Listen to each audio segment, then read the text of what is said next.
देखिए बच्चे, प्रश्नावली 6.1 में जो क्वेश्चन है इसमें बोला है कोष्टक में दिए हुए शब्द में से सही शब्द का प्रयोग करें रिक्त स्थान में। सबसे पहला क्वेश्चन इसमें दिया है सभी वृत्त डैश होते हैं। इसमें दो ऑप्शन दिया है, सर्वांगसम और समरूप। सर्वांगसम का मतलब होता है चारों चीज़ें सभी एक समान, अर्थात ट्रायंगल में अगर देखोगे तो कोण के बराबर होने चाहिए कोण, और मतलब भुजा के बराबर होना चाहिए भुजा। परंतु समरूप का मतलब होता है वो साइज में बड़ा छोटा हो सकता है पर वो दिखने में एक जैसा होना चाहिए।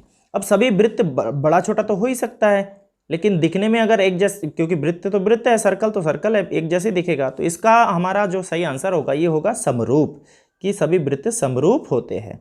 उसके बाद सेकंड नंबर दिया है सभी वर्ग डैश होते हैं, तो सभी वर्ग भी वृत्त की तरह सेम दिखेगा, तो वो इसको भी जो है हम वही ऑप्शन में लगाएंगे कि ये समरूप होते हैं। अब इसमें कहा है सभी डैश त्रिभुज समरूप होते हैं। अब कौन से त्रिभुज? इसमें दिया है समद्विबाहु त्रिभुज और समबाहु त्रिभुज। तो इसमें बच्चा समबाहु त्रिभुज जो है समरूप होंगे, समद्विबाहु त्रिभुज जो है समद्विबाहु त्रिभुज नहीं होगा, क्योंकि समद्विबाहु त्रिभुज में जो एंगल होगा वो छोटा बड़ा हो सकता है। मान लीजिए दो भुजा तो बराबर है, पर जो उसके जो है कोण है वो बराबर नहीं आएगा। इसीलिए समबाहु त्रिभुज में कोण और भुजाएं सभी दिखने में चाहे बड़ा छोटा हो, पर कोण और भुजाएं सब समानुपाती, मतलब उसके अनुपात में आ जाएगा, इसलिए समबाहु त्रिभुज सही ऑप्शन होगा।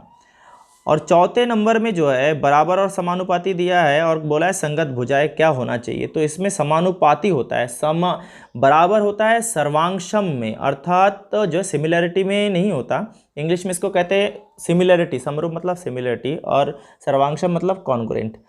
तो कॉन्ग्रुएंट में सारी चीज़ें इक्वल होता है, बट जो सिमिलर चीज़ें है, सिमिलरिटी है, उसमें जो है सारे के सारे रेशियोज में आते हैं, तो इसका सही उत्तर होगा जो है समानुपाती। क्वेश्चन नंबर सेकंड में बोला है कि आप अलग अलग उदाहरण दीजिए जो समरूप आकृतियाँ हो। एक नंबर बोला है समरूप हो, तो दो त्रिभुज समबाहु, दो जो है समबाहु त्रिभुज ले लीजिए, छोटा बड़ा हो जाए कोई दिक्कत नहीं है। एक का ले लीजिए 1 1 1, तो दूसरे का ले लीजिए 2 2 2, तो इस प्रकार वो समबाहु त्रिभुज जो है समरूप हो जाएगा। उसी प्रकार एक वर्ग ले लीजिए, उसकी साइड एक बार 1 1 1 ले लीजिए, एक बार 2 2 2 ले लीजिए, तो दोनों वर्ग जो है इक्वल हो जाएगा। सेकंड नंबर में बोला है कि आकृतियाँ समरूप ना हो, तो आप क्या कर सकते हैं, आप एक ट्रायंगल के साथ एक जो है रेक्टेंगल ले लीजिए, मतलब एक त्रिभुज के साथ जो है आयत ले लीजिए, या एक समलंब के साथ एक वर्ग ले लीजिए, या दूसरा एक समांतर चतुर्भुज के साथ त्रिभुज ले लीजिए। तो इस प्रकार किसी के साथ किसी को रख देंगे, एक समान नहीं होना चाहिए। और तीसरे नंबर में ये बोला है कि बताइए कि इसमें जो आकृति दिया है, दो चतुर्भुज गिवन है, आपका क्वाड्रिलेटरल के, या समरूप है। तो आप ध्यान से देखेंगे तो इसमें एक स्क्वायर दिख रहा है और एक जो है रोम्बस दिख रहा है। साइड इसमें आप देखेंगे ध्यान से तो इसके जो है पहले वाले आकृति में सभी भुजाएं बराबर है, दूसरे में भी सभी भुजाएं बराबर है, परंतु कोण जो है दोनों त्रिभुज, दोनों जो डायग्राम है, एक स्क्वायर एक और एक रोम्बस, उसके जो एंगल है वो सेम नहीं है। अब एंगल सेम नहीं है तो वो सिमिलर भी नहीं हो सकता। साइड इक्वल है, एंगल सेम नहीं, तो इसलिए दोनों जो डायग्राम है आपका ये सिमिलर नहीं होगा, मतलब समरूप नहीं होगा। समझ गए बच्चे? देखिए बच्चे, आज हम 6.2 करने वाले क्लास 10 एनसीईआरटी में से 6.2, और ये जो 6.2 चैप्टर है ये जो है थेल्स प्रमेय के ऊपर बेस्ड है। थेल्स का प्रमेय, अच्छा थेल्स का प्रमेय होता क्या है आपको प्रमेय करके तो दिखा दिया जाएगा, लेकिन फिलहाल मैं ऐसे बता देता हूँ एक शॉर्टकट डेरिवेशन ना करके। थेल्स का प्रमेय होता है किसी भी ट्रायंगल में, अगर जैसे ये किसी एक ट्रायंगल है, इस ट्रायंगल में अगर किसी भी साइड से, जैसे ये थर्ड साइड है, इसके पैरेलल में एक लाइन खींच दिया जाए, थर्ड साइड के पैरेलल में अगर कोई लाइन खींच दिया जाए, जैसे ये खींच दिया मैंने, इससे पैरेलल ये, तो होगा क्या कि ये जो थर्ड साइड के पैरेलल में लाइन है, ये लाइन जो है इसको रेशियो में डिवाइड कर देगा। किस में डिवाइड कर देगा? इसका और इसका रेशियो, और इक्वल टू इसका अपॉन इसका रेशियो इक्वल हो जाएगा। मीन्स मान लेते हैं ये 1 है, ये 2 है, ये 3 है एंड ये 4 है, मतलब साइड ले लेते हैं, ABCD ले लेते हैं। चलो A है, ये B साइड है, ये C है, ये D साइड है, तो ये इस प्रकार से आ जाएगा AB equal to C upon D। इस प्रकार रेशियो में वो डिवाइड कर देगा किसी भी साइड को। अगर इस साइड से पैरेलल ले लेंगे तो भी वैसे ही हो जाएगा, इस साइड से पैरेलल ले लेंगे तब भी वैसे ही हो जाएगा। यही होता है थेल्स का प्रमेय। अब इसी के आधार पर हम जो है इस क्वेश्चन को सॉल्व करेंगे। किस क्वेश्चन को सॉल्व करेंगे? जो हमारा ये वाला क्वेश्चन है। इस क्वेश्चन को आप देखें ध्यान से। इसमें बोला है कि ये जो लाइन है ये इसके पैरेलल खींचा गया है। तो ये यहाँ से लेके यहाँ तक इतना है, यहाँ से लेके यहाँ तक इतना है, यहाँ से लेके यहाँ तक इतना है, तो ये कितना है, इसको निकालने के लिए बोला गया है। सिंपल, तो हम आसानी से कर सकते हैं। थेल्स प्रमेय का यूज इसमें भी कर सकते हैं हम। तो थेल्स प्रमेय से क्या हो जाएगा? अब देखिए इस साइड का ये हो जाएगा AD upon DB is equal to, उधर क्या है वो अपॉन में आ जाएगा, वो है AE अपॉन EC। अब EC की वैल्यू तो फाइंड हो ही जाएगा, सबकी वैल्यू रख दीजिए आप। AD है 1.5 डिवाइडेड बाय BD है 3 इज इक्वल टू, इस साइड में क्या है, ये है 1 डिवाइडेड बाय ये है कुछ भी नहीं, तो इसे नाम रख दीजिए ये। अब आप क्रॉस मल्टीप्लाई कर देंगे तो ये हो जाएगा 3 1 जा 3 और ये इसके साथ आ जाएगा, तो ये आ गया 1.5 EC इज इक्वल टू 3। अब इसको इसके नीचे डाल दीजिए, देखिए आंसर मिल जाएगा आपको। EC is equal to 3 divided by 1.5। अब 1.5 से इसको कैंसिल कर दीजिए, 2 बार में कैंसिल हो जाएगा। EC is equal to cancel हो गया 2 बार में, तो इस प्रकार इसका आंसर आ गया 2। मीन्स ये कितना हो गया फिर? ये हो गया 2। समझ में आ गया? इसी प्रकार से इसका एक सेकंड नंबर है। सेकंड नंबर का जो है उसको भी आप इसी तरीके से कर सकते हैं। ठीक है, देखिए बच्चे, सेकंड नंबर क्वेश्चन में जो है 3 पार्ट है, इसके 3 वो दिया है, वैल्यू दे रखा है और बोला है चेक कीजिए कि EFQR के पैरेलल है या नहीं है। तो हमें पता है थेल्स का प्रमेय ये होता है, थेल्स का जो थ्योरम है वो ये बताता है कि अगर ये पैरेलल हुआ तो ये अपॉन में आ जाएगा, अर्थात PE अपॉन EQ या PF upon is equal to PF upon FR, या ऐसे भी हो सकता है PE upon PQ, PF upon PR। अगर छोटा के नीचे छोटा तो छोटे के नीचे छोटा, अगर छोटे के नीचे बड़ा तो छोटे के नीचे बड़ा, इक्वल में आएगा। ये थेल्स प्रमेय बताता है। तो हम क्या कर सकते हैं, अब इसको चेक कर सकते हैं कि अगर इसके रेशियो इक्वल दे रहा है तो फिर वो थेल्स प्रमेय जो है बिलोंग करेगा, थेल्स प्रमेय में होगा। और थेल्स प्रमेय के अनुसार अगर वो रेशियो ठीक हुआ तो पैरेलल भी होगा। तो उसी को हम चेक करते हैं। अब देखिए फर्स्ट नंबर क्वेश्चन में थेल्स प्रमेय को अगर हम थेल्स प्रमेय के अनुसार देखें तो हमने क्या किया, PE अपॉन EQ और PF अपॉन FR ले लिया। अब जब इसको ले लिया तो इसकी वैल्यू यहाँ पुट कर दिया और इसकी वैल्यू यहाँ रख दिया, इसकी वैल्यू को यहाँ रख दिया और इसकी वैल्यू यहाँ और इसकी वैल्यू यहाँ रख दिया। जब रख दिया तो इसको 3 से कैंसिल कर दिया, 1.3 आ गया। इसको 12 से 12 से इसको भाग कर दिया और इसको भी भाग कर दिया, ये 3 बार में और ये 2 बार में भाग हो गया। उसके बाद हमने क्या किया, क्रॉस मल्टीप्लिकेशन कर दिया। इससे इसको मल्टीप्लाई किया तो इतना हुआ और इसको इससे मल्टीप्लाई किया तो इतना हुआ।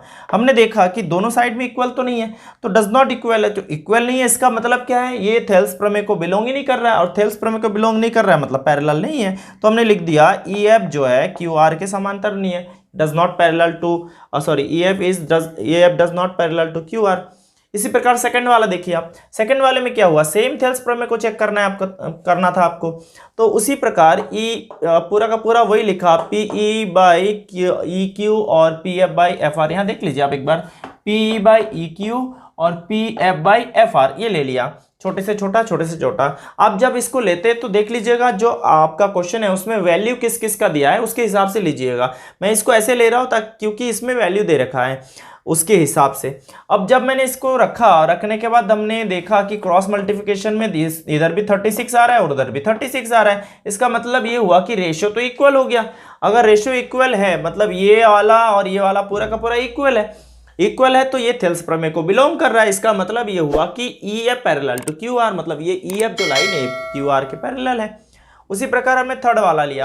अब थर्ड वाले में वैल्यू किसका दिया हुआ था, QR और PR की वैल्यू दे रखी थी, मतलब PQ तो यहाँ से यहाँ तक है PQ और PR यहाँ से यहाँ तक है, तो बड़े बड़े साइड की वैल्यू दे रखा था। तो हमने क्या कर दिया, पहले ऊपर वाला छोटा साइड लिया और फिर उसके नीचे बड़ा वाला साइड ले लिया। उधर भी वही किया हमने। तो देखो क्या किया, PE अपॉन PQ, उस साइड में फिर वैसे ही लिया PF अपॉन PR। जब उसको लिया, ध्यान रखना क्यों लिया, क्योंकि वैल्यू बड़े वाले का दिया था, और ये भी थेल्स प्रमेय है कि छोटे के नीचे छोटा होगा तो उधर भी रेशियो में छोटे के नीचे छोटा, साइड का रेशियो ही होता है, तो छोटे के नीचे बड़ा तो उधर भी छोटे के नीचे बड़ा होना चाहिए था। तो जब इसकी वैल्यू हमने पुट किया और देखा कि इसमें से हमने पॉइंट हटा दिया तो इतना ही बचा, क्रॉस मल्टीप्लिकेशन किया तो देखा दोनों साइड में इक्वल है, जब इक्वल तो ये भी थेल्स प्रमेय को बिलोंग कर रहा था, तो ये भी हो गया क्या, E F parallel to Q R. तो इस प्रकार से आपका ये क्वेश्चन खत्म होता है, बहुत ही सिंपल था, तो आप इसको कर दीजिएगा अपने हिसाब से। देखिए बच्चे क्वेश्चन नंबर 3, क्वेश्चन नंबर 3 जो है इसमें बोला है कि ये वाला साइड जो है एम एल जो है बी सी के पैरेलल है और एल एन जो है सी डी के पैरेलल है। तो आपको प्रूव करने के लिए बोला है A M divided by A B is equal to A N divided by A D. क्या कर सकते हैं आप, सबसे पहले आप ऊपर वाले ट्रायंगल पे चले जाइए, A B C, in triangle A B C, तो इसमें आपको एक पैरेलल साइड मिल जाएगा। तो थर्ड साइड जो पैरेलल होगा, अगर पैरेलल मिला, क्योंकि क्वेश्चन में गिवन है, तो हम थेल्स प्रमेय का यूज कर सकते हैं। एम एल जो है ट्रायंगल एबीसी में क्या मिल रहा है, M L parallel to B C, तो M L parallel to B C है, तो थेल्स प्रमेय से क्या हो जाएगा,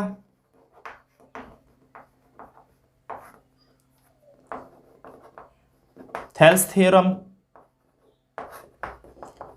क्या कहते हैं, साइड को रेशियो में ले लीजिए, क्या हो सकता है, A M upon M B और equal to A L upon A C. लेकिन जब भी आप लेना तो ध्यान से ले, क्यों ध्यान से ले, क्योंकि यहां पे फोकस कीजिए, इसमें क्वेश्चन में बोला है इसको लाना है, किसको लाना है, A M upon A B. इसका मतलब A M upon A B छोटे के नीचे बड़ा लेना पड़ेगा। तो आप उसके हिसाब से चले, जब भी आप करें ना तो क्वेश्चन पे फोकस करें, क्योंकि क्वेश्चन के बगैर आंसर नहीं आएगा। तो हमें ये लेना जरूरी है इधर साइड से, तो एक साइड में हम उसको ले लेते हैं, क्योंकि आ भी गया, देखो A M by A B, तो ये मैंने लिया A M upon A B.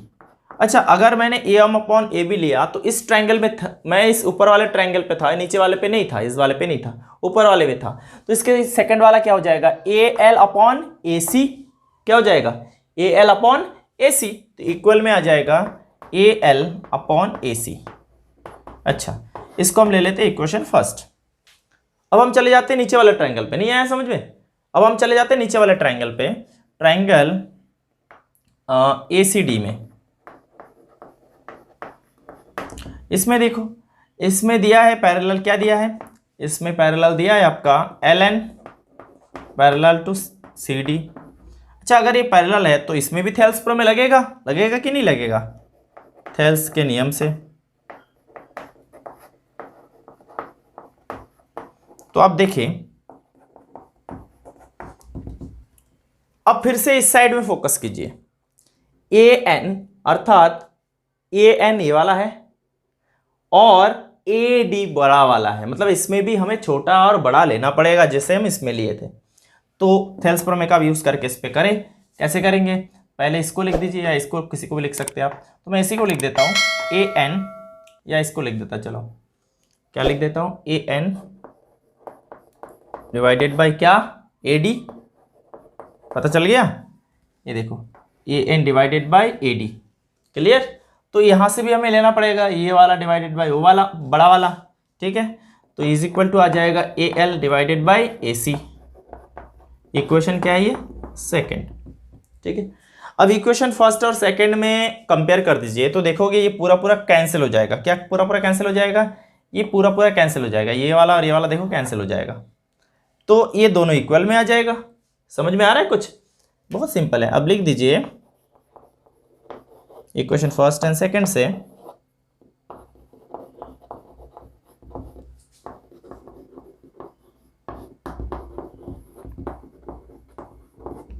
जैसे हम दोनों को इक्वल देखेंगे तो ये दोनों तो कैंसिल हो जाएगा, माइनस कर दो आप दोनों को, तो कैंसिल होके बचेगा क्या, ये वाला इक्वल टू ये वाला, तो लिख दीजिए आप, क्या बचा, ये बचा AM divided by AB equal to क्या बचा, AN divided by AD।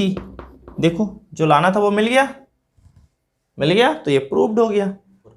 Question number 4 में दिया है ये वाला डायग्राम, और इस डायग्राम को देखे हमें ये बोला दें कि DF जो है पैरेलल है AE के और DE पैरेलल है AC के। तो आपको प्रूव करना है बी एफ डिवाइडेड बाई मतलब upon F E is equal to B E upon E C. अच्छा आप ध्यान से देखिए इस डायग्राम को, आप देखेंगे तो इसमें थोड़ा सा उलझ जाएंगे। तो इस डायग्राम को मैंने क्या कर दिया, अलग अलग कर दिया। सबसे पहले ये जो आपको दिखाई दे रहा है ये ए बी सी और ये डी ई को मैंने ये अलग कर दिया, एक ट्रायंगल बना दिया। और फिर ये जो ये वाला है इसको मैंने अलग कर दिया है नीचे कि ए ई बी मतलब ए बी ई इसको अलग कर दिया और उसके पैरेलल लाइन को अलग कर दिया ताकि तुम्हारे लिए आसानी हो जाए। अब हमने क्या किया, प्रूव करने के लिए जो क्वेश्चन में दिया हुआ था सबसे पहले इस ट्रायंगल पे ले लिया, इस ट्रायंगल पे, इसमें देखो या इसमें देखो, इस ट्रायंगल पे ए बी सी में। तो ए बी सी में गिवन है डी ई पैरेलल टू ए सी। तो डी पैरेलल टू ए सी है तो बाय बीपीटी थ्योरम अर्थात थेल्स के जो समानुपात प्रमेय है वही है, बीपीटी थ्योरम से क्या हो जाएगा, अगर ये है तो इसके हिसाब से हमारी जो साइड आ सकता है कि नहीं आ सकता है। अगर ये इसके पैरेलल में है तो हम लिख सकते हैं ना बी एफ, देखो इधर सॉरी पहले इधर वाला लिख देंगे, बी इससे देखोगे क्योंकि बी किस में आ रहा है, देखो इसमें आ रहा है तो इससे करोगे, इधर वाला इस नीचे से आएगा। तो बी ई आप देखो ध्यान से, बी ई तो बी ई और नीचे क्या है ई सी मतलब छोटा, छोटे के नीचे छोटा, तो अब ऐसे करें तो ये आ गया B E upon E C is equal to, तो अगर ये वाला ऐसे और ऐसे आया तो ये वाला भी ऐसे और ऐसे जाना चाहिए, मतलब क्या हो जाएगा यहाँ पे B D upon D A. ये आ गया एक क्वेश्चन फर्स्ट। उसी प्रकार नीचे वाला उस पे जाइए आप, जब नीचे वाले में जाएंगे तो इसमें दिया है डी एफ और ए ई पैरेलल है, तो D F A E parallel है अगर उस ट्रायंगल पे तो बीपीटी थ्योरम क्या कहेगा, बीपीटी थ्योरम से उसके हिसाब से ही छोटे के छोटे नीचे डाल दीजिए, अर्थात B F upon F E डालिए तो हो जाएगा ये B F upon F E is equal to क्या आ जाएगा B D upon A D A, तो ये आ गया B D upon D A. एक बात का आप ध्यान रखेंगे, जहां से स्टार्ट करते हैं ना जिस पॉइंट से, हमेशा उस पॉइंट से स्टार्ट कीजिए। जैसे ये वाला बी से स्टार्ट हुआ था तो इधर भी बी से स्टार्ट हुआ था, इसमें भी बी से स्टार्ट हुआ तो इधर भी बी से ही स्टार्ट होना चाहिए। ऐसा कभी मत करना कि इसके नीचे ये डाल दिया और इसके नीचे ये डाल दिए, ठीक है, जहां से स्टार्ट करो उसका ध्यान रखो। अब ये हो गया इक्वेशन सेकंड। अब इसके पहले वाले क्वेश्चन की तरह इक्वेशन फर्स्ट और सेकंड को थोड़ा सा कंपेयर कर दीजिए, तो ये कैंसिल हो जाएगा, कौन सा, ये वाला तो कैंसिल हो जाएगा, देखो आप हो जाएगा कैंसिल, सेम है, तो ये पूरा पूरा कैंसिल नहीं हो जाएगा, कैंसिल हो जाएगा तो बचेगा क्या, यही बचेगा। तो अब लिख सकते हैं कि क्या लिख सकते हैं, समीकरण 1 और 2 से